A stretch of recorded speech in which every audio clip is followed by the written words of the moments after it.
Agora a gente vai abrir, não é isso? O Mauro pode abrir também aí.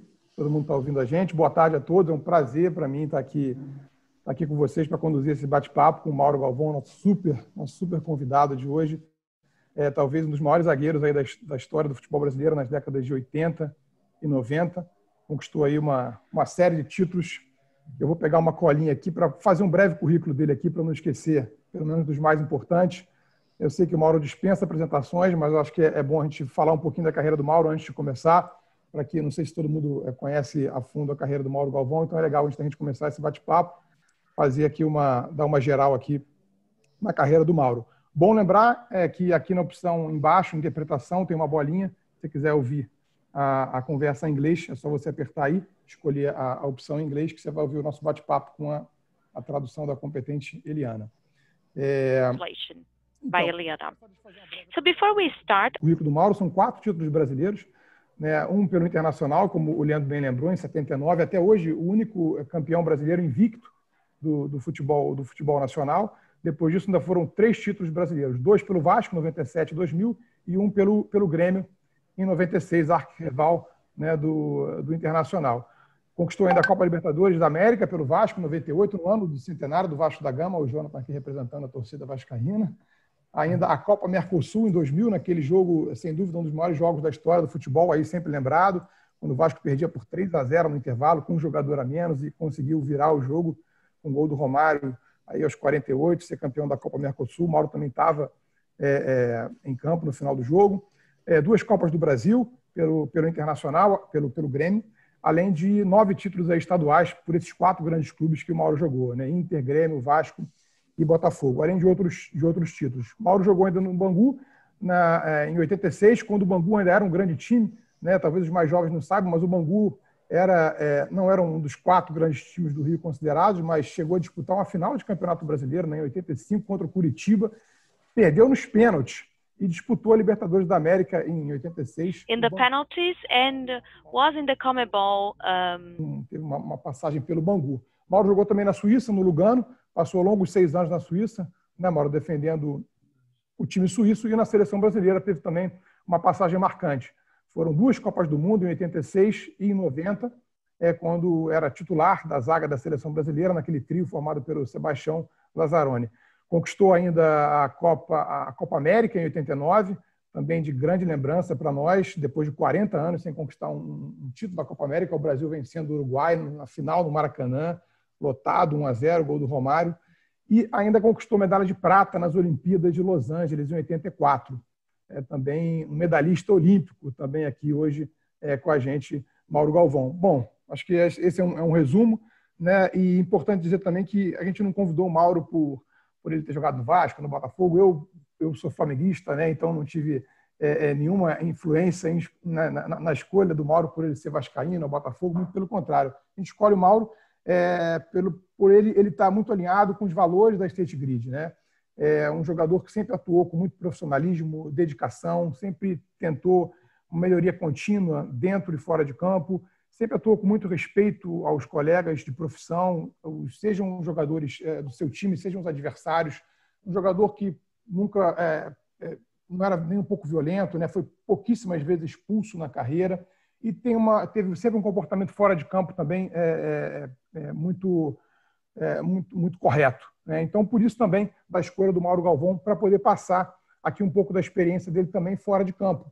Vamos lembrar, o Mauro foi capitão desses 4 clubes que a gente listou aqui, 4 grandes clubes. Depois foi técnico do Botafogo, do Vasco e também do Náutico. E depois foi diretor de futebol, né, do Grêmio, do Vitória da Bahia e também do Avaí de Santa Catarina. Então, acho que já falei demais. Falei aqui, fiz uma longa, extensa apresentação do Mauro aqui. E agora vamos deixar um pouco o Mauro falar, né? Boa tarde, Mauro. De novo, muito obrigado por aceitar gentilmente o nosso convite, estar aqui com os amigos da State Grid Brasil. Obrigado pela sua presença. Boa tarde. Boa tarde, Felipe. Boa tarde a todos que fazem parte da empresa State Grid. É um prazer estar com vocês. Pô, depois que você falou tudo isso, fica até meio chato, né? É motivo de satisfação, é claro, ouvir, principalmente a forma que você colocou, né? E realmente eu tenho só que agradecer de ter jogado 23 anos, né? Uma carreira que não é fácil, né?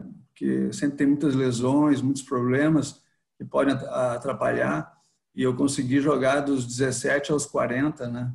E eu acho que nunca poderia imaginar que conseguiria jogar tanto tempo assim, né? É um fato raro, né, Mauro? Vamos começar, aproveitar o Leandro aqui de Colorado, vamos começar lá do começo da carreira, né? No Internacional, você é gaúcho, né? De Menino Deus. E aí chega naquele time do Colorado, né? Em 79, com 17 anos. E aí você olha para o lado, tem o Falcão, olha para o lado, tem o Batista, olha para o lado, Mário. A gente nos deixou naquele acidente da Chapecoense. E, enfim, e você do lado dessas feras todas, né? E um campeonato brasileiro disputadíssimo, com quase 100 times, né? E o Internacional consegue ser campeão invicto. Queria que você falasse um pouco para a gente desse momento, Mauro, assim, e como que você aprendeu, né, de tão jovem estar do lado de feras aí do futebol, ídolos talvez seus, Falcão, imagino que deva ter sido um ídolo seu, e como que você aprendeu desse momento tão jovem, com tantas feras ali perto de você, e o que isso te ajudou, né, a ser um líder na carreira, na sua longa carreira dali em diante? Eu tive muita felicidade, né, de começar no Internacional, né, um time que já vinha de 2 conquistas, né, no Campeonato Brasileiro, era bicampeão, e eu entrei naquela equipe, né, e com 17 anos, aí, como você colocou, olhar para o lado Falcão, do outro Batista, Mário Sérgio, Valdomiro, todos jogadores que representavam muito na história do Internacional, o Benítez no gol, o Mauro Pastor, meu parceiro de zaga, Cláudio Mineiro, João Carlos, que era da base. Então, é o tipo da situação que você só ganha, né? Então, você tem que procurar aproveitar. Foi o que eu fiz. Tentar não atrapalhar, jogar meu futebol, aquilo que me levou até ali, e procurar aprender. Então, eu sempre digo que, para mim, foi uma escola também, o Internacional. Porque ali eu pude aprender como eu deveria me comportar, como era ser um profissional do futebol, né? E vivendo isso na prática, né? Não era contado, era na prática. Então, realmente foi muito importante, né? Todo tipo de situação, de como se comportar numa viagem, num hotel, né? Tudo isso eu acho que são coisas que a gente aprende, né? Além da parte do futebol, é claro que a experiência dentro de campo, né? O comportamento, né? Respeitar o adversário, como você colocou. Não é nada pessoal, é um jogo. Você quer ganhar, mas você não quer machucar ninguém, não tem nada contra ninguém. Você só quer ganhar o jogo. Então, acho que tem que procurar respeitar para ser respeitado também. Hoje a gente vê muitos jovens deslumbrados com o futebol, né? Na sua época não se ganhava tanto dinheiro quanto se ganha hoje, né? E às vezes os jovens nesse meio tempo acabam se perdendo, né? Você, qual foi a importância ali nessa época para você do Falcão e do próprio Enio Andrade, que foi um treinador super vitorioso, né? No futebol brasileiro, depois foi campeão com o Inter, depois foi campeão também com Curitiba em 85, enfim, ganhou outros títulos aí. Como é que foi a importância, né, do Enio Andrade ali na sua formação e também do próprio Falcão, né, que é uma referência, eu acho que para todos nós, também dentro e também fora de campo? Uma coisa bem interessante que aconteceu com o Falcão foi um momento que eu estava jogando na base do Inter ainda, e ele veio e perguntou para mim, né, como ele já olhava, né, cuidava como estavam sendo os treinos, né, daqueles jogadores que podem ser aproveitados, né, como o capitão deve proceder mesmo, né. E ele chegou e falou comigo, porque eu andei jogando em alguns momentos como volante. Aí ele perguntou para mim, tu vai jogar de volante ou de zagueiro, né? Quando ele falou isso aí, eu já entendi o que era para fazer, né? Não saí mais da zaga, fiquei na zaga até o fim, né? Porque quando o cara fala uma coisa, você sabe que ele tem um porquê, tem algum motivo. Então, você tem que procurar entender, né? Eu acho que as pessoas também, a gente tem que tentar detectar esse tipo de situação, né? E eu logo entendi que eu tinha que ficar na zaga mesmo. E era a posição que eu sempre gostei de jogar, né?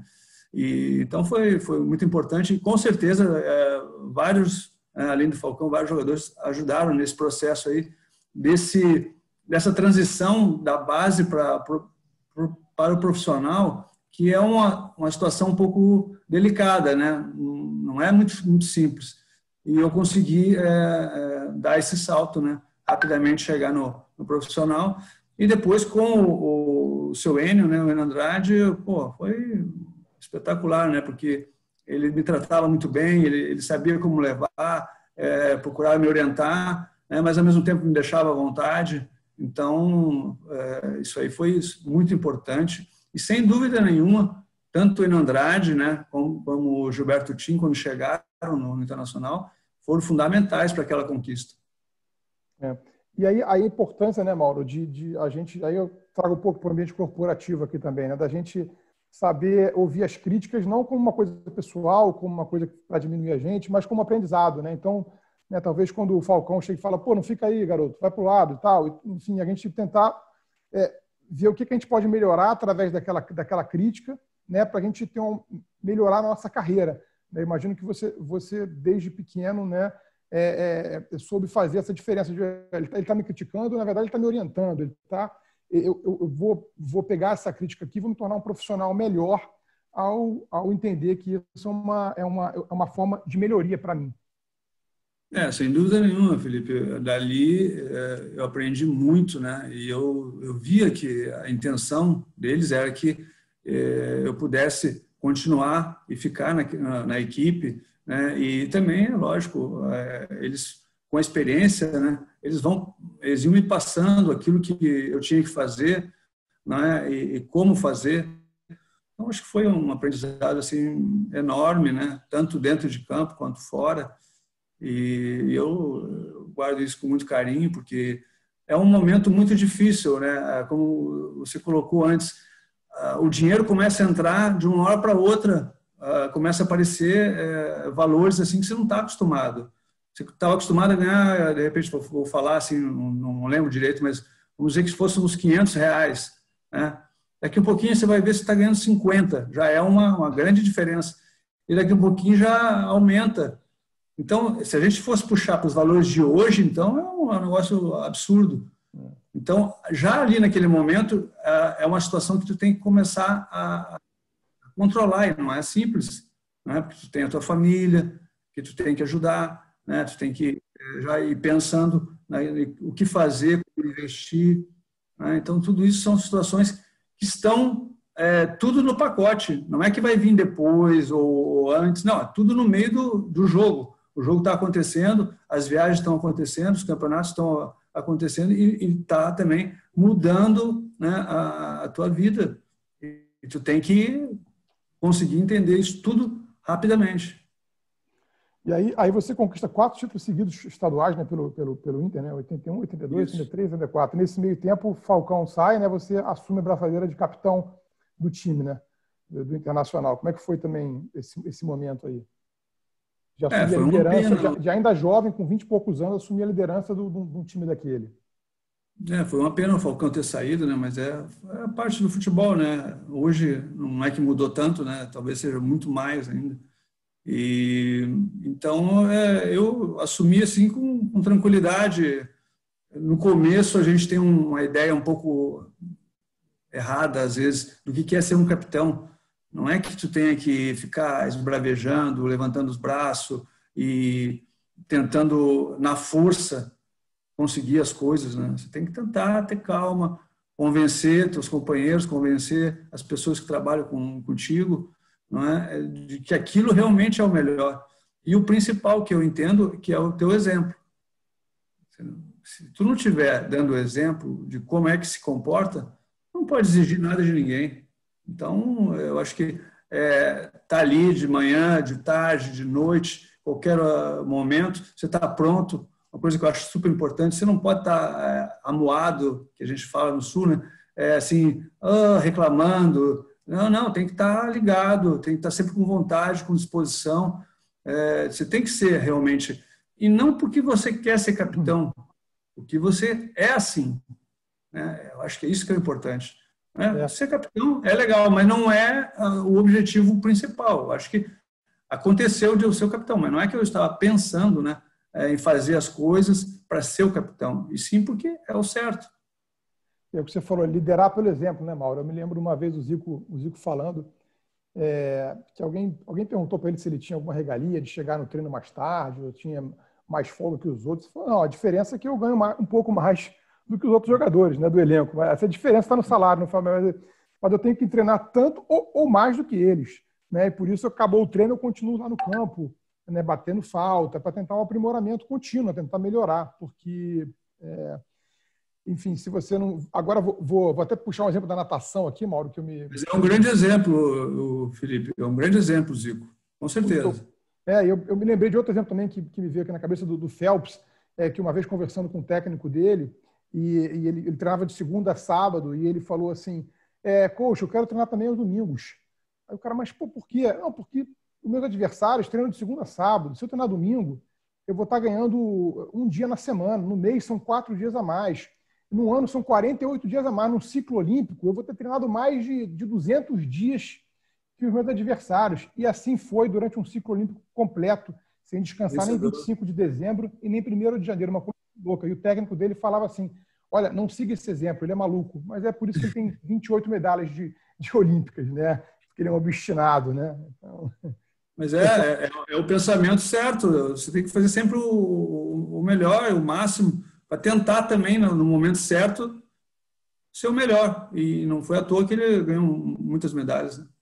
E aí, Mauro, vamos pular um pouquinho, pular um Botafogo, depois a gente volta ao Botafogo, que você joga 6 anos no Inter, né? Super ídolo do time, conquista vários títulos, e aí você vai jogar no Grêmio, que é o arquirrival, né? E como é que foi essa tua chegada no Grêmio? Também era um time Rivarola, Arce, né? Darley, que já era ídolo, um grande time também, conquistaram 2 Copas do Brasil, conquistou o Campeonato Brasileiro, Campeonato Gaúcho. Como é que foi essa tua chegada no Grêmio? E como é que foi que a torcida te recebeu aí depois de tanto tempo no maior rival? Que eu acho que é a maior rivalidade aí você pode dizer também, eu acho que é a maior rivalidade do Brasil, né? Inter e Grêmio. Eu acho que é maior do que Flamengo e Vasco, maior do que todas, porque só tem 2 times lá. E eu acho que é a maior rivalidade do país. Eu acho que você pode dar aí a sua opinião sobre isso também. É uma rivalidade muito grande. E como você falou, o fato de ser só 2 equipes faz com que fique muito em cima, né, dos dois. Então, se um está bem, outro não está muito bem, e sempre fica nessa gangorra, né? Então, olha, eu tinha já um pouco o costume, né, desde de garoto, de ter essas mudanças, né? Porque não de propósito, mas eu comecei na escolinha do Grêmio com 11 anos e com 15 eu fui para o Inter. E aí com 17 eu fui ser profissional no Inter. Então eu joguei na base já contra o Inter e contra o Grêmio. Eu já tinha mais ou menos essa experiência. E quando eu estava fora, estava na Suíça, né, 6 anos lá jogando no Lugano, era o momento de ir embora, né? Como tudo, sempre tem um início, depois tem o fim. E eu tinha que escolher um time, né, para eu poder jogar. E naquele momento eu tinha preocupação. Por quê? Porque muita gente fala que aqueles jogadores que chegam de fora, depois de um certo tempo, chegam para roubar. É o termo usado. Né? Ou seja, o cara vai querer só se encostar ali, botar o chinelinho e ganhar o dinheiro. Isso aí, para mim, não tem como isso aí. Eu queria jogar para ter chance de ser campeão. E os melhores times naquele momento eram Palmeiras e Grêmio. Foi em 96 isso. Aí o Grêmio me procurou, né? O Palmeiras já tinha conversado um ano antes comigo, mas não dava para sair. E aí, nesse momento, eu já estava pronto para sair, porque não tinha o meu contrato praticamente acabando, o meu time não estava bem na Suíça. E aí eu escolhi o Grêmio, né? A gente conversou, acertou. No início, existe uma certa resistência, existe uma certa desconfiança, a gente percebe isso. Mas, quando você começa a jogar, começa a conseguir os resultados, começa a ganhar os campeonatos, essa assim, resistência ela vai caindo, né?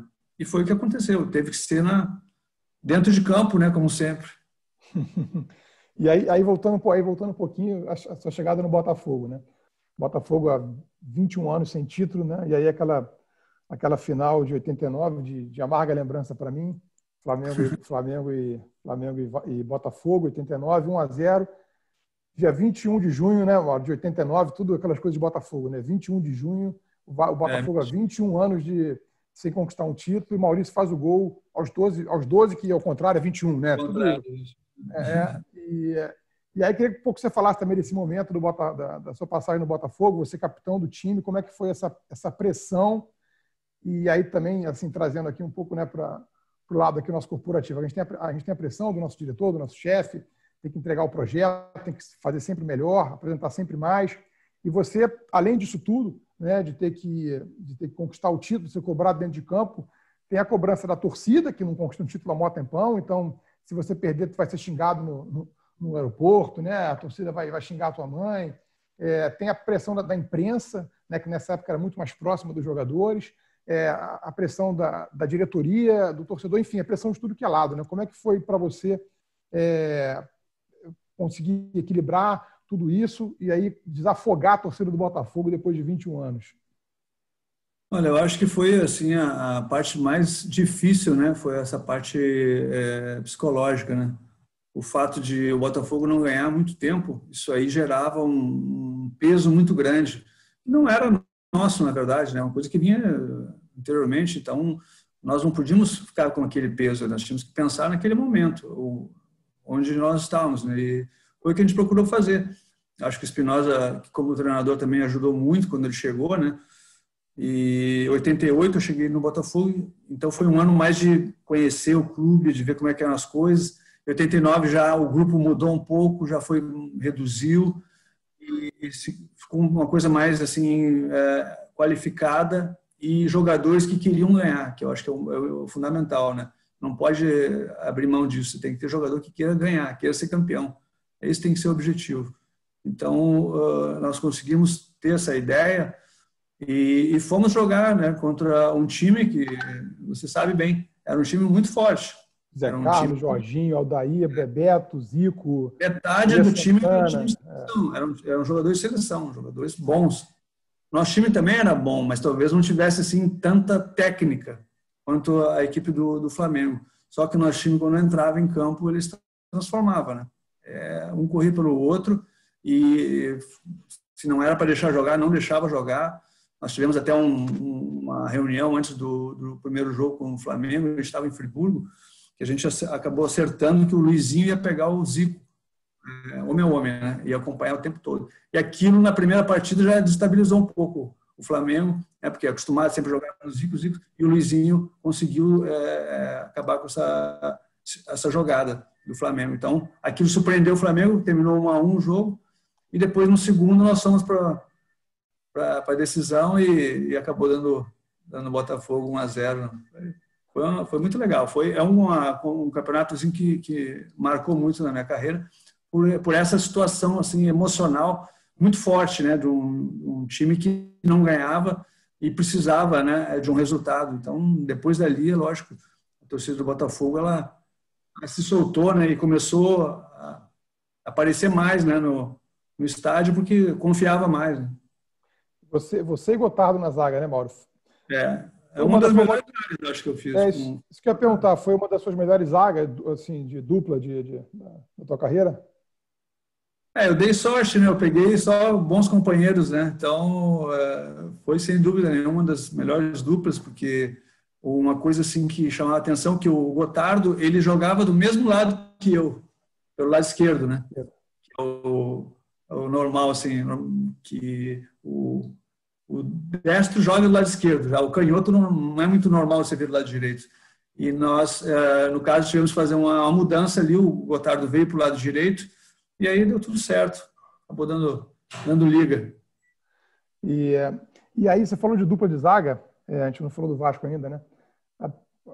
Você e o Divan também foi uma dupla muito famosa, né? Assim, e aí eu queria que você falasse um pouco também dessa dupla com o Divan, que vocês conquistaram inúmeros títulos, né, pelo Vasco, Libertadores, Brasileiro, e você é um zagueiro super técnico, né? Assim, saía de campo short limpo, e o Odivan, que o Luxemburgo apelidou de zagueiro, né? Que era aquele zagueiro mais grosseiro e tal, né? Mais viril. E aí eu queria que você falasse um pouco dessa dupla sua com o Odivan e como é que você... eu imagino que assim como você lá atrás foi muito orientado pelo Falcão e tal, lá no Inter, eu acho que imagino que você deve ter sido um professor para o Odivan, né? Ali você orientava muito ele, né? Fala um pouco dessa relação sua com o Odivan aí, nesse período no Vasco da Gama? Não, acho que professor não, acho que é mais um amigo, né? Porque a gente acabou, né, depois de tanto tempo, né, hoje a gente se encontra, a gente faz eventos juntos. É um cara que eu gosto muito e ele teve assim muita felicidade, né? Porque ele teve a oportunidade e ele soube aproveitar, né? Ele chegou num time vindo de um time pequeno e ele conseguiu se firmar. Muita gente não consegue. Então, realmente, ele teve mérito nisso. E o principal, que a gente nunca tentou moldar o Odivan, né? E ele também não deveria fazer isso. Ele tinha que jogar da maneira que ele sabia, né? Com o seu estilo, jogando mais firme, simplificando, né? E sendo isso que eu acho que até o Vanderlei colocou bem, zagueiro. Ele é um jogador que também na bola aérea é muito bom, né? E chegando firme sempre. Então, acho que foi muito mérito dele, né? E eu fico muito contente porque ele ainda foi para a seleção brasileira. Verdade, então, verdade. Isso aí é uma coisa importante. E para nós que estávamos juntos, né, no mesmo time, é uma felicidade, né? Porque nosso trabalho deu certo. Quando você vê que um jogador vai para a seleção, é porque o trabalho foi bom mesmo, né? E o nosso time era um time bom, né? Nós tivemos um ciclo muito bom, né? Que foi de 97 a 2000. Então, foi assim... E ficou até engraçado, né? Porque a torcida do Vasco gosta, né, de falar a respeito, né, disso, né? Dessa dupla de zaga, né? Eu e o Odivan, né? E ficou uma coisa muito, muito legal. Pô, de 97 a 2000 foi uma Copa Mercosul, uma Copa Libertadores, 2 campeonatos brasileiros. Carioca, enfim, foi o Rio-São Paulo, foi acho que o momento mais vitorioso do Vasco aí, né, nos últimos tempos, né? E aí eu queria te falar também tentando trazer também aqui para o nosso mundo corporativo, né, da complementaridade, né, de características dos jogadores dentro de um time, né? Então, assim, será que dois Odivans ou 2 Mauro Galvões, né, será que funcionariam tão bem quanto o Mauro Galvão e o Odivan, ou o Mauro Galvão e o Gotardo, né? Qual a importância de você ter um time, né, Mauro? E aí acho que a importância do técnico, muito grande, você também como foi técnico, você pode falar com propriedade, de você saber escolher as peças certas para ocupar as posições certas, e que você jogou também com o Romário, com o Edmundo, no Vasco, assim, adianta ter 11 Romários no time? Não adianta, né? Adianta ter 11 Edmundo? Não adianta. Então, como é que é a importância do técnico aí, né, do treinador nisso aí e dessa complementaridade de características para a formação de um time vitorioso? Eu acho que é importante, né? Quando você tem uma direção, né? Quando ela tem assim a oportunidade de contratar algum jogador, ela tem que sempre falar com o treinador tem que fazer parte disso. É muito bom porque ele vai poder pedir o tipo de jogador que ele quer, qual a característica, né? E naquele momento no Vasco, eu tinha assinado um pré-contrato com o Vasco. Eu estava no Grêmio e já tinha um pré-contrato com o Vasco. Muita gente não sabe disso. E eu já sabia, no caso, que eu ia jogar no Vasco no segundo semestre de 97. Eu comecei a ver os jogos do Vasco, já para conhecer como é que era o time, o que o time precisava, né, e aonde que eu poderia ajudar também. Então, quando aconteceram as contratações, foi a minha, a do Evair, do Valber, o NASA também, e teve mais um que agora não estou lembrando o nome. Então, e o Odivan, né? Então foram jogadores que vieram, assim, uns 5 mais ou menos, que vieram para as posições que eram necessárias e também com a experiência. Eu acho que era o que faltava um pouco no time do Vasco, daquilo que eu vi, né? Percebi na final contra o Botafogo, que o Vasco era um time bom, que corria muita qualidade, mas o fator de ter uma experiência também é importante, né? De ter sido campeão já, né? De saber como é que funciona, como é que that know how things work. Então, acho que foi bom. Então, falar do Evair aqui é brincadeira, né? É um jogador fora de série, né? Um dos melhores companheiros que eu tive, né? O cara, além de fazer gol, ainda dava cada passe pro Edmundo. Então, é fora de série, né? O Valber não precisa falar, né? Qualquer posição que você colocar o Valber, ele vai jogar. Até no gol, acho que ele joga. Então, fica fácil, né? O Odivan chegou e fez a dele ali. Ainda tinha o Felipe nesse time, né, Mauro? Ainda tinha o Felipe nesse time. O Felipe veio da base, né? Felipe e o Pedrinho. E mais o Juninho e o Ramon, 2 meias muito bons. E o Edmundo, pô. Edmundo no melhor ano da vida dele, 97. Né? 97. Ele foi melhor do mundo nessa época, né? A bola batia nele. Ele teve uma jogada que a bola bateu nas costas dele e driblou o cara do Flamengo. E como é que era, o Mauro, trabalhar assim, o dia a dia com esses caras assim, que assim, pela imprensa eles são taxados como difíceis, bad boy, tipo o Romário, você jogou muito com o Romário também na seleção, né, com o Edmundo, o próprio Felipe, né? Como é que era o dia a dia com essas figuras assim? Fala um pouco disso pra gente e a sua dificuldade, né, ou facilidade, como é que era lidar com essas personalidades e como que você via os técnicos, né, assim, lidando com eles e que você acabou depois aprendendo para na sua carreira de técnico, você também, aquele ali é tipo Romário, já aprendi e tal. Como é que você... Eu sei que ele é casca grossa, mas é um cara que eu não posso abdicar dele no meu time, né? Fala um pouco deles aí pra gente. Essa aí é uma habilidade, né, que o treinador tem que ter, né, de saber como levar, né, o grupo, né, a parte do vestiário, como é chamado, assim, é muito importante. Você saber como levar isso aí sem causar muitos danos, né? Ao mesmo tempo, você não pode deixar o jogador que é um pouco assim acima da média, ou mesmo o goleador do time fazer o que ele quer. Aí não, aí começa a ter problemas. Então, tu tem que achar o ponto certo de trabalhar com isso. Não é? Eu acho que é importante você ter um grupo bom, jogadores que inibam um pouco esse tipo de comportamento. O cara começa a olhar e diz, não vou fazer isso aqui. Ele não consegue achar muita brecha, porque o pessoal está ligado, está sério.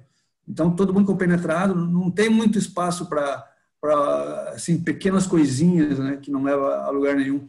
Então, acho que ele sempre procurou trabalhar dessa forma. É claro que acontecem alguns problemas, às vezes, algumas briguinhas, né, que a gente consegue resolver. Tem mais o lado positivo do que negativo. E o papel aí do Antônio Lopes nesse time aí e também do Eurico, na época que estava aí, vamos dizer assim, no auge dele ali, o Eurico Miranda. Não, o Eurico ele fez um bom trabalho, né, naquele ano ali. Ele era o diretor de futebol, né, ele era o vice-presidente, não me lembro do direito da função.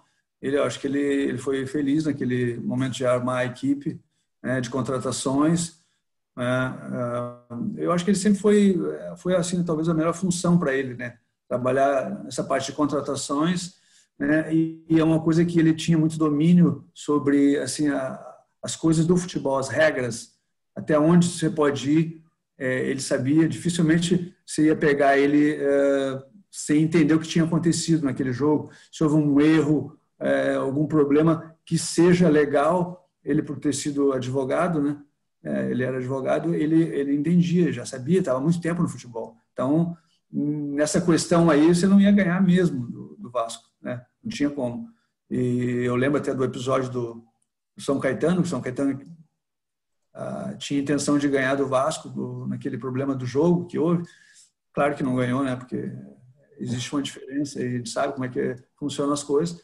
E no final o Vasco ganhou dentro de campo, né? Não foi, mas só que é importante você ter também esse conhecimento, né? E isso aí foi muito bom. Então, acho que e o Antônio Lopes foi muito bem, né? O Antônio Lopes, ele é exigente, um cara trabalhador. Às vezes eu saía do treino com a cabeça toda dolorida, né? De tanto cabecear a bola.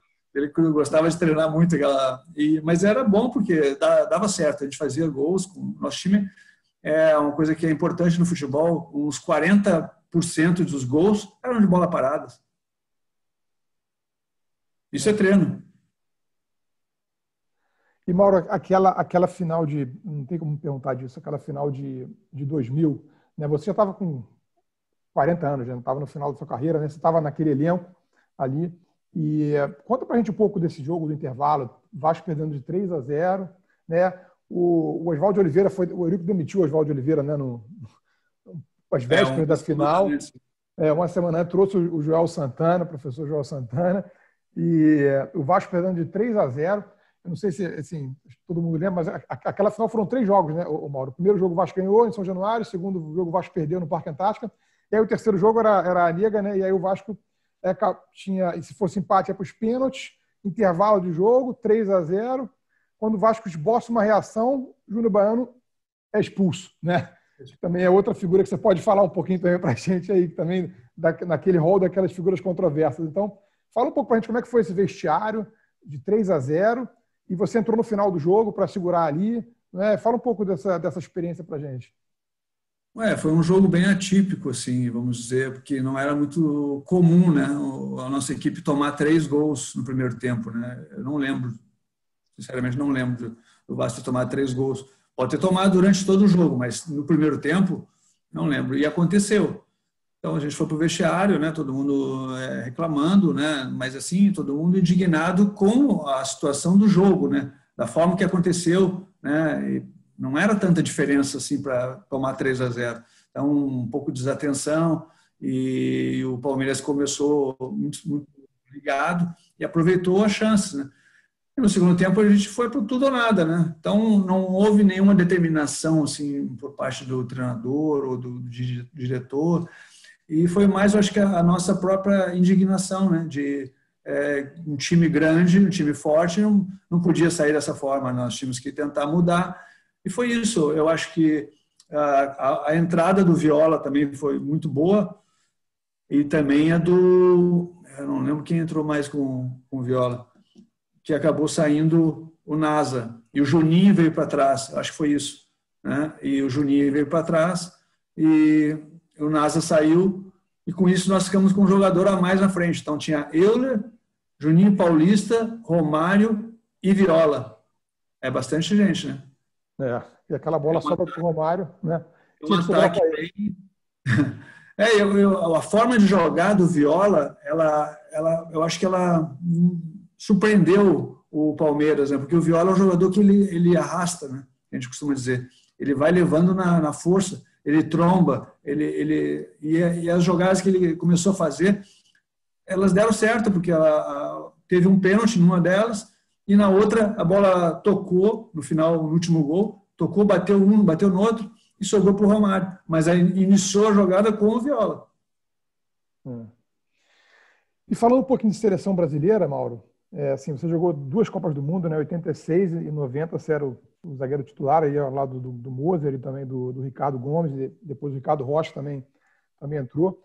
Aí eu queria falar um pouquinho com você sobre as frustrações, né, que a gente tem que lidar todo dia, né, também no ambiente corporativo, um projeto que você não conseguiu entregar, uma coisa que você falou, pô, podia ter sido melhor, podia ter melhorado ali. Eu acho que isso são aprendizados que a gente leva para a vida, né? Então, eu queria que você falasse, eu me lembro aqui na sua carreira de 3 momentos, eu queria que você falasse um pouco para a gente. A Copa do Mundo de 90, que o Brasil tinha um grande time, para alguns até era melhor do que o de 94, né, um time com Tafarel, Jorginho, com uma zaga espetacular, você, Moser, Ricardo Rocha, Ricardo Gomes, já tinha o Dunga, tinha Careca, Miller, Bebeto, Romário, enfim, era um timaço, né? E fez uma boa primeira fase, né, com 3 vitórias, né?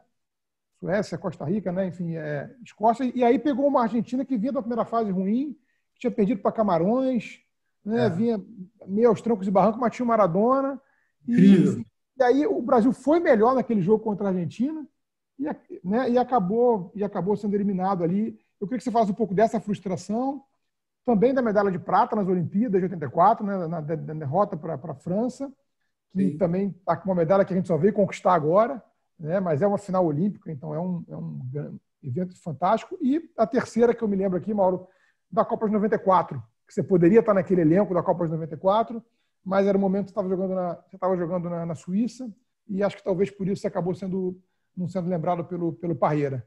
Então, eu queria que você falasse desses 3 momentos aí e o que você levou de aprendizado para conquistar outras coisas lá na frente. Pois é, a carreira do jogador, ela é assim, né? Você tem que ter assim, a possibilidade de mudar, né? Rapidamente. Você não pode ficar muito triste com as derrotas, né? E tem que também ter um pouco de cuidado quando você ganha o jogo, né? Ou ganha o campeonato. Então, aquela Copa do Mundo, realmente, nós tínhamos condições de fazer mais. nós tínhamos condições de ter sido uma seleção melhor, mas a gente não foi assim um grupo forte, não fomos não tivemos a capacidade de entender e solucionar os problemas, e os problemas foram aparecendo, a gente não soube como resolver, e aquilo foi acumulando, né? Isso fora do campo, né?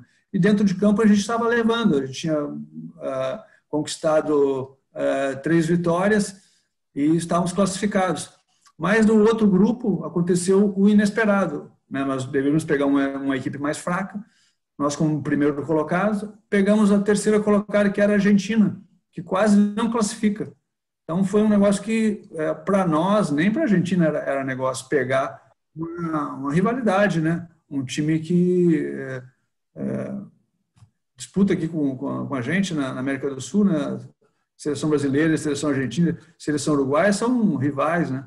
Então sempre acende, né, aquela chama, e um time que estava praticamente morto, aí ele ressurgiu contra nós, se fechou, tentou defender de todas as formas e acabou conseguindo o resultado. Então não tem o que dizer, né? A gente, sem dúvida nenhuma, foi acho que a maior decepção dentro do futebol foi essa Copa de 90, né? Mas a vida segue, você tem que tentar pegar os erros, né, que aconteceram e tentar não repetir mais. A outra foi de 84, né, quando aconteceu a final da Olimpíada. Eu tenho mais assim coisas positivas, né, no caso das Olimpíadas, porque era uma competição que eu nem poderia participar normalmente, né, porque eu já era profissional, mas uma mudança da regra era possível que os profissionais participassem desde que não tivesse participado de Copa do Mundo, e era o meu caso. Então eu fui, né, com 10 jogadores do Inter, mais outros que vinham treinando contra a seleção, e fizemos uma grande competição. Ficamos em segundo lugar, é uma medalha importante, medalha de prata, que o Brasil não tinha ainda, né? Então, é claro que, como nós somos do futebol, nós queremos sempre ser campeões, né? A gente quer ter a medalha de ouro, mas depois, aos poucos, eu fui entendendo que aquilo era importante, uma medalha que representou muito para o país, e o aprendizado, né, de viver uma vila olímpica, um negócio fantástico. Restaurante 24 horas, imagina um restaurante 24 horas, você dá vontade de comer às 2 da manhã, você levanta, vai lá e o restaurante está aberto. É uma loucura, é um negócio maravilhoso, né? A universidade, né? O CLA, né? A gente estava em Los Angeles, então foi muito bom. Eu tenho só que a Olimpíada do Joaquim Cruz, né? Agradecer. Convivemos com o Joaquim Cruz, o pessoal do vôlei também, que tinha uma turma muito boa, também ficaram com a medalha de prata. Então faz parte, a gente tem que entender.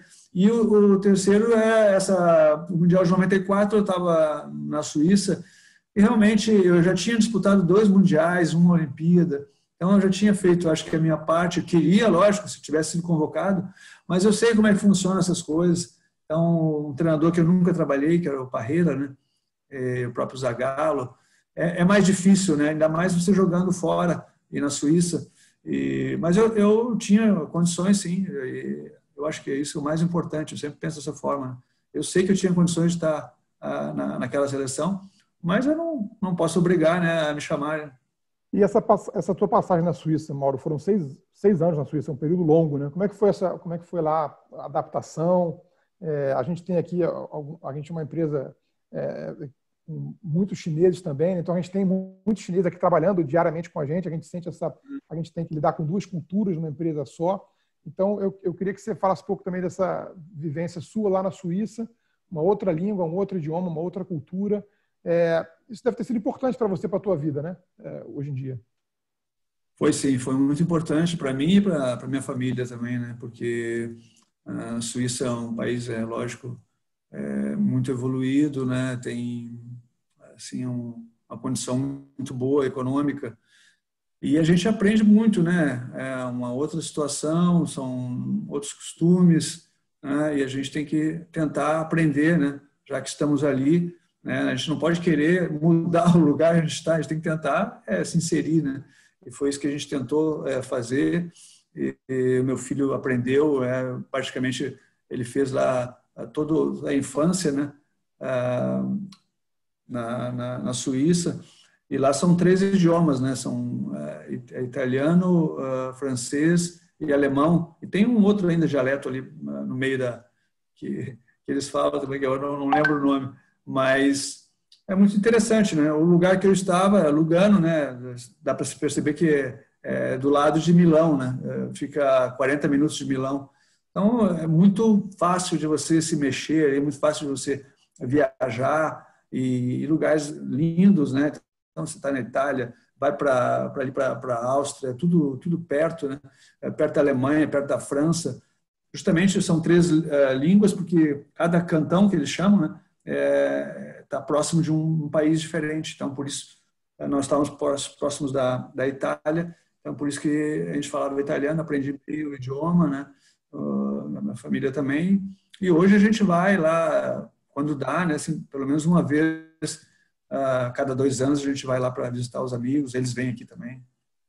Legal, Mauro. E falar um pouco você teve uma carreira de 23 anos, uma carreira muito longa para jogador de futebol, né?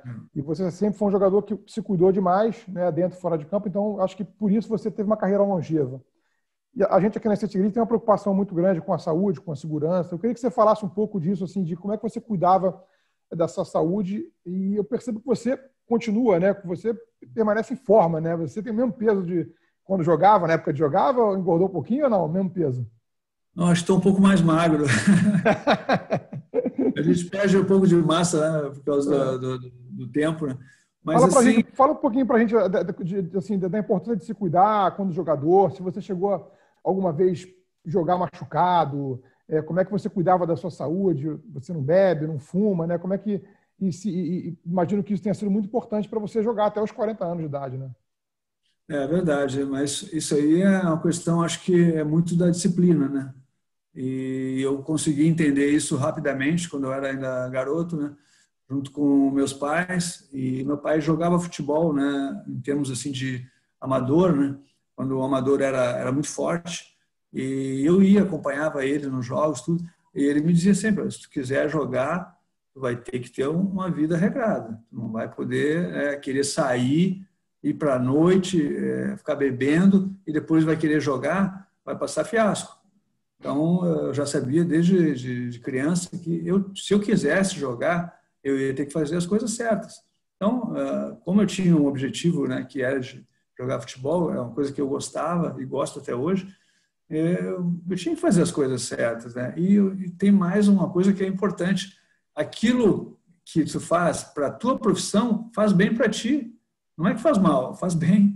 Então, e ainda tu recebe para isso.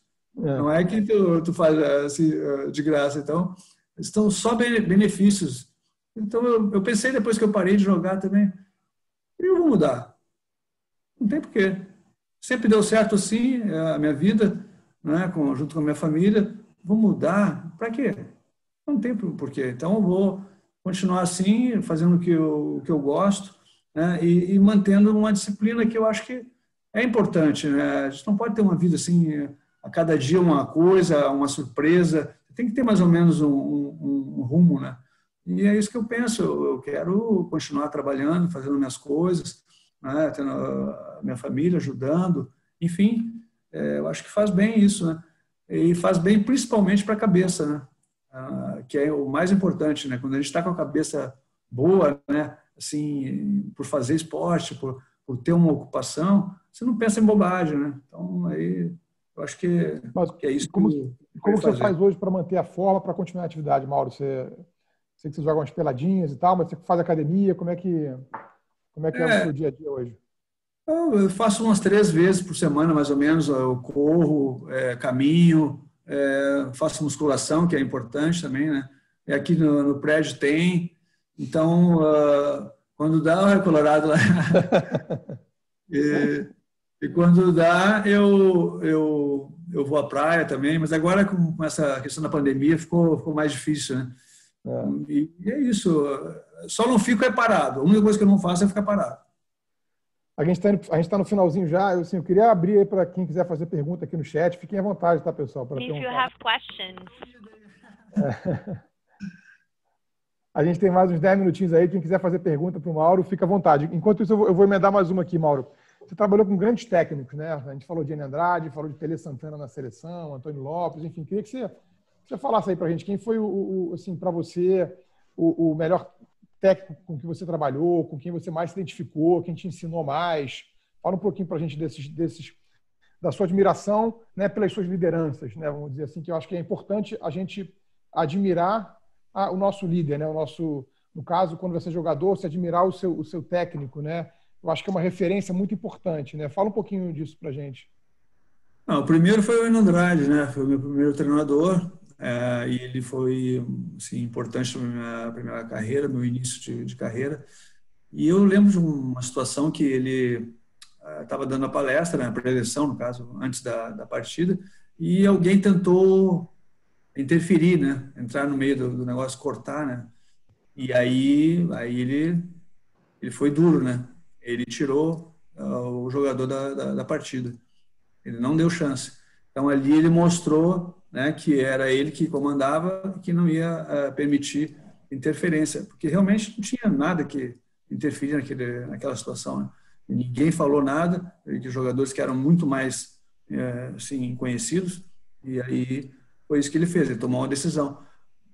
Depois trabalhei também com o Espinosa, e foi muito bom. O Espinosa é um cara mais assim, vamos dizer assim, quase um psicólogo, um cara que entendia que cada um estava, até naquele jogo contra o Flamengo, né, do título, o Maurício disse que estava sentindo alguma coisa e não sabia explicar o que era.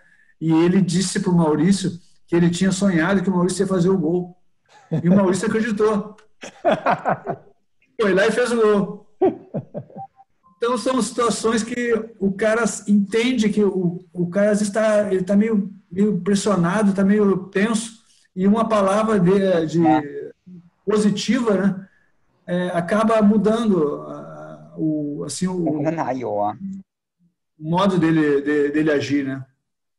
E o Tele, Mauro, o Tele Santana? Fala um pouco dele. O Tele é assim, um cara bem sério, assim, bem trabalhador, gostava de tudo certo, muito assim, metódico, né? E não era assim... Ele brincava às vezes um pouco também, lógico, todo treinador brinca um pouco, mas ele era bem sério, e tanto é que aquelas decisões que ele tomou aquela vez, né? Às vezes você tem que tomar uma decisão, né? E ele, pelo menos, ele não se tirou assim da obrigação e acabou tomando uma decisão, certo ou errado, a gente nunca vai ter certeza. Mas melhor técnico com quem você trabalhou? Vamos lá. Agora eu vou te fazer umas perguntinhas agora no final para... Vamos lá. Melhor técnico que você trabalhou? Enio Andrade. Melhor dupla de zaga? Eu acho que aí por aquilo que marcou assim nesse final aí o Odivan. Eu e o Odivan. Atacante mais difícil de ser marcado, Mauro? Esse aí, eu acho que vocês devem até concordar comigo. Reinaldo. Atlético Mineiro. E o melhor jogador com quem você jogou dentro de campo? Adivinha? Falcão. Com certeza. Falcão. E alguém quer fazer alguma pergunta, Alexandre? Eu acho que você pode liberar aí os microfones. Se alguém quiser interagir com o Mauro, fazer uma pergunta para ele no final aí, acho que deixar o pessoal à vontade aí nesse finalzinho. A gente já está com uma hora de papo aí. Alguém tem alguma pergunta aí? Leandro, Jonathan, tchau. Tem que liberar o microfone está liberado. Fala, tchau. Tudo bom, Mauro? Eu tive o mesmo professor que você, Lazzaroni. Ele foi meu professor de educação física. Legal. Muito bom. Eu trabalhei com ele na seleção de base e também na seleção principal, né? Foi muito bom. Legal. Mauro, eu queria saber, você foi o grande líbero, né, na época. Agora eu não sei se isso era uma tática nova, se só o Brasil jogava nessa tática do líbero, que você ficou. Eu lembro, soa muito forte para mim, o líbero da seleção brasileira. E você era o cara, o grande líbero, né? Isso foi uma tática implementada por quem na época? E o Brasil foi pioneiro, né, nesse esquema, nesse tipo de tática, de jogar com líbero? Não, Chau, na verdade, essa tática ela vinha sendo usada já em alguns países, né? Principalmente na Europa, né?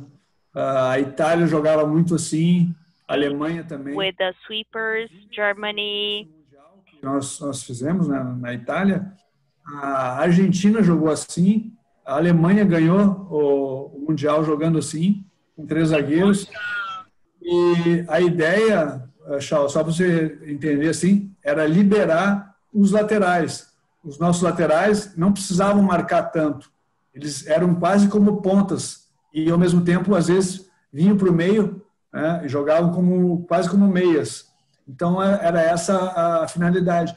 E o fato de você ter mais jogadores no meio de campo, porque aí você, ao invés de ter 3, você tem 5. Você acaba com a posse de bola maior, né? O Barcelona fez muito isso também, né, em alguns momentos. Mauro, você ganhou 3 bolas de prata, né, que é o maior prêmio individual, né, do futebol brasileiro, né, da revista Placar, na época, hoje está com a ESPN, né? Você ganhou 3 vezes a bola de prata. Hoje, enfim, se fala muito aí de quem é o melhor jogador do mundo, né, de Neymar, Messi, né, Cristiano Ronaldo, enfim. Como é que você vê esse momento aí do futebol brasileiro? Até tem uma pessoa que fez uma pergunta aqui, Mauro, o 7-1 foi um acidente? Fala um pouquinho nesse finalzinho aí para a gente aí de como é que você está enxergando o futebol brasileiro e o Neymar aí entre os melhores do mundo. Existe essa preocupação, né? Eu acho que o jogador, quando começa a se preocupar muito com esse negócio de ser o melhor do mundo, eu acho que tem que jogar, pô. Tem que tentar fazer o melhor dentro do clube dele, dentro da seleção. E vai acontecer naturalmente, mas aí colocar isso como uma obsessão, acho que é um pouco pesado demais e acaba, às vezes, que não dá certo e tu acaba assim, mal, né? E a questão do 7-1, né, que foi colocado ali, eu acho que foi um momento que realmente foi negativo, porque ninguém esperava por um resultado que nem aquele. E é o tipo do jogo onde a bola ela entrou, todas as vezes que foi no gol, foi gol.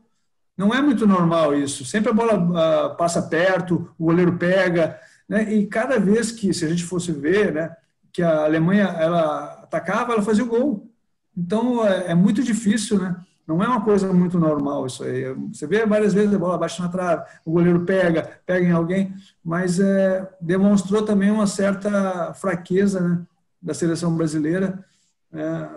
Eu acho que aconteceram muitos erros ali, né?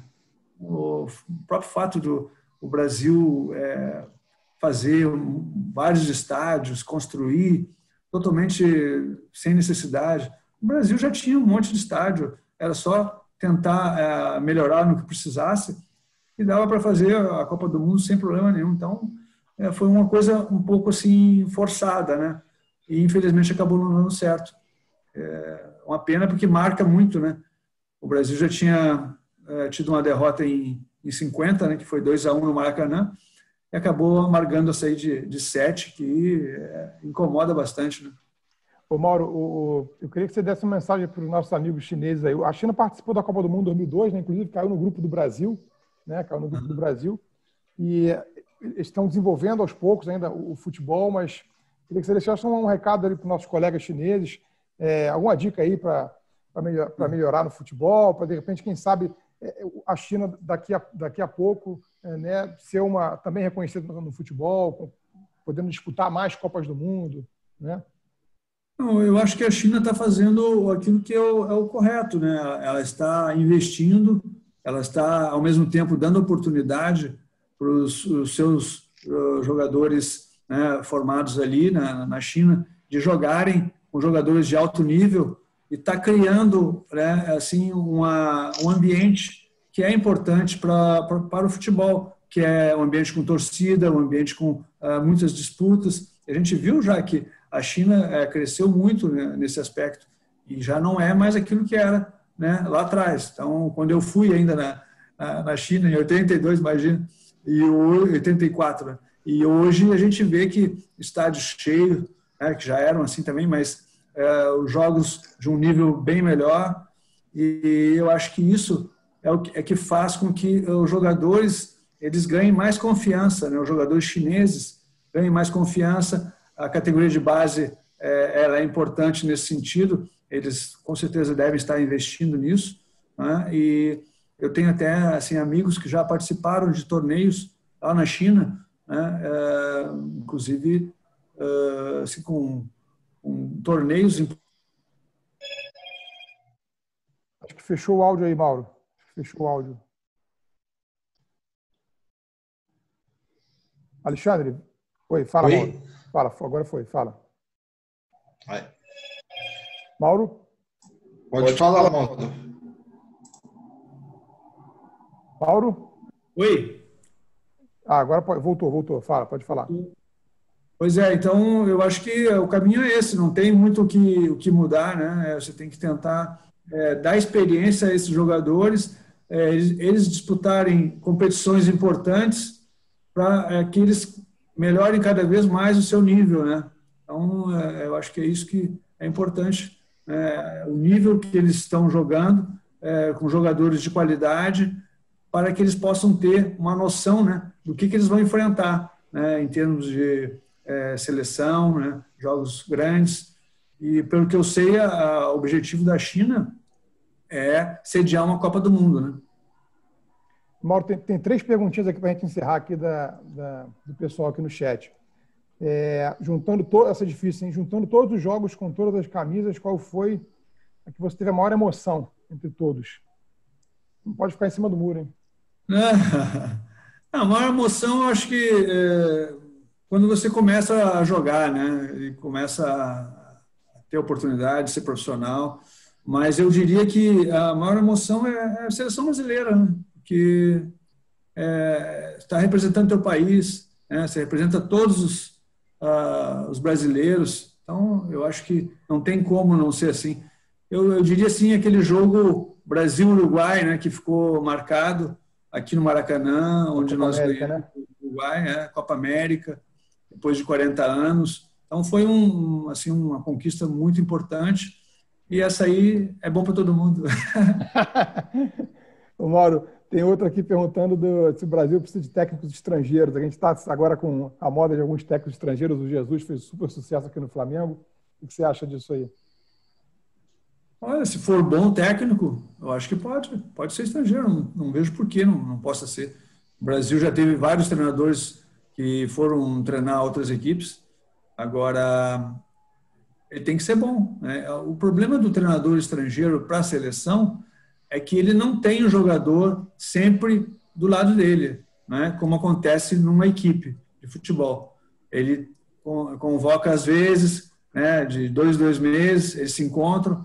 Então, não é uma coisa muito simples, né? E o treinador tem que morar aqui, né? Eu acho que isso é fundamental. O treinador de um estrangeiro vir dirigir a seleção brasileira e morar no país dele, aí complica.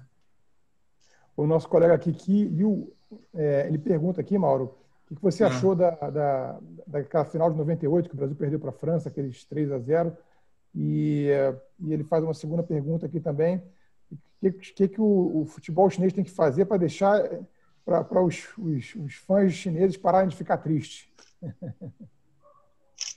Não, eu acho que é isso. É um trabalho que é a longo prazo, né? Não é fácil. A China começou a investir bastante e vai começar a ter os resultados, com certeza, né? Eu acho que tem tido já bons resultados ali, me parece, na Copa ali asiática. E isso aí é importante, é assim que começa. Eu sempre falo, né, quando você quer ganhar um campeonato, né, brasileiro, por exemplo, você tem que disputar a final, você tem que estar ali perto, né? Se você não disputar uma final, não vai ganhar nunca.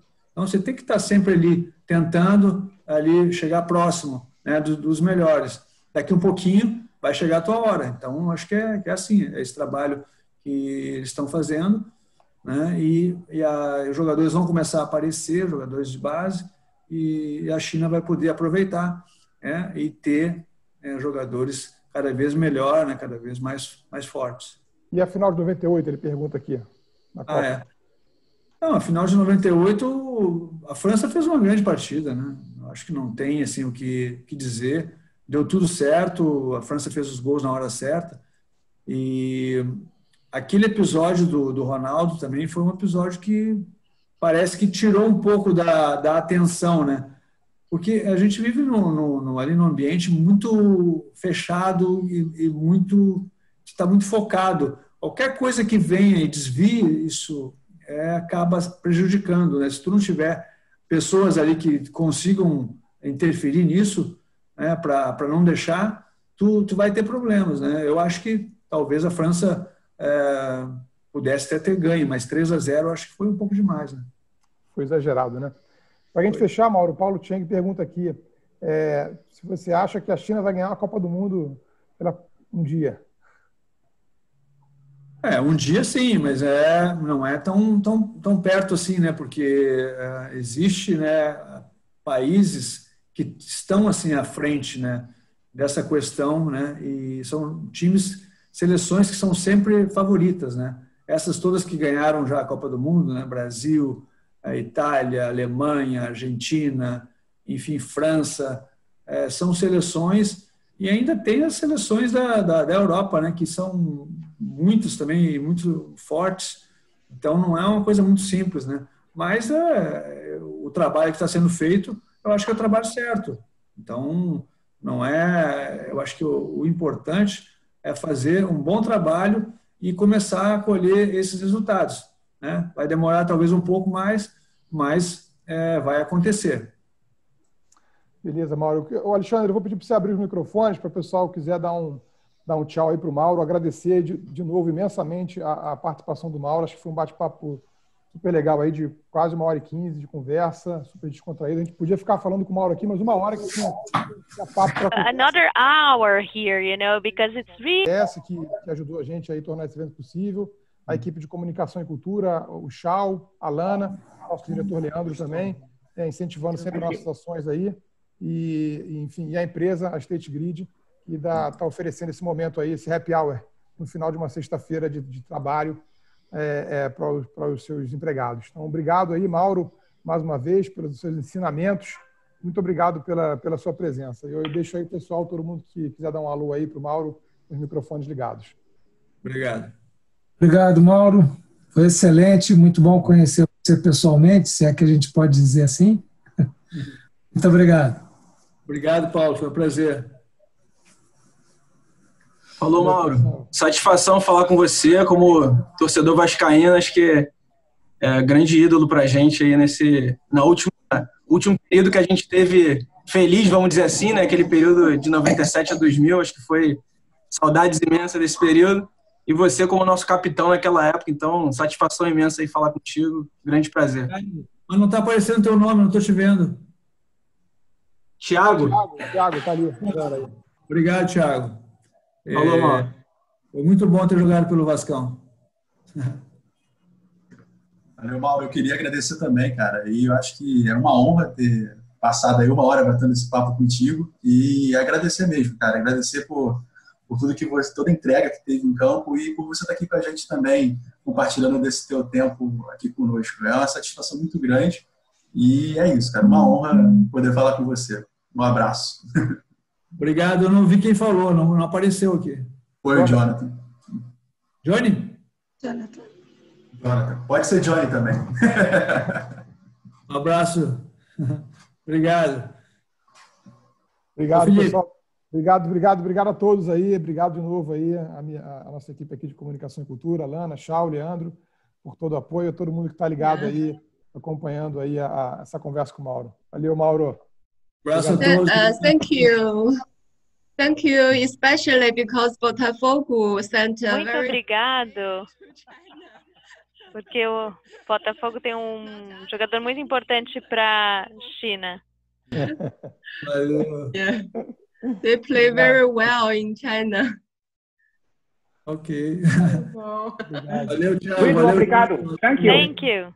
We hope China can win the World Cup for the first time because I know that Brazil have already won many times. Ganhou muitas vezes a Copa do Mundo. Mas a gente investiu muito dinheiro, então a gente quer o retorno disso aí. Obrigada, Mauro. Você é um ótimo jogador. Obrigado. Obrigado. Uma honra ter a oportunidade. Eu queria fazer uma questão rapidamente, que Por enquanto, nossos trabalhos no Brasil, as nossas férias, que têm idade de 5 anos, 4 anos, vocês têm recomendação como fazer treinamento para os meninos para aprender futebol? Tipo, chamar um técnico ou só deixar os meninos jogar com os brasileiros aqui no Brasil? Obrigado. Ele fez uma pergunta, né, Felipe? É isso. Se você qual é a recomendação que você daria para as crianças de aprenderem a jogar futebol?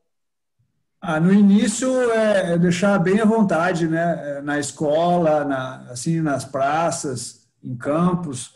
E a partir dos 10 anos, assim, aí sim começar um pouco mais aí fazer treinos um pouco mais assim em grupos, né?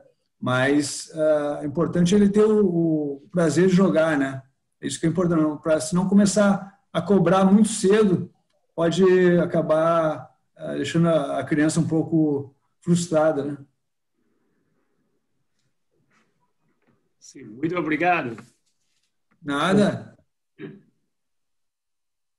Obrigado, Mauro, mais uma vez. Obrigado a todos aí. Leandro?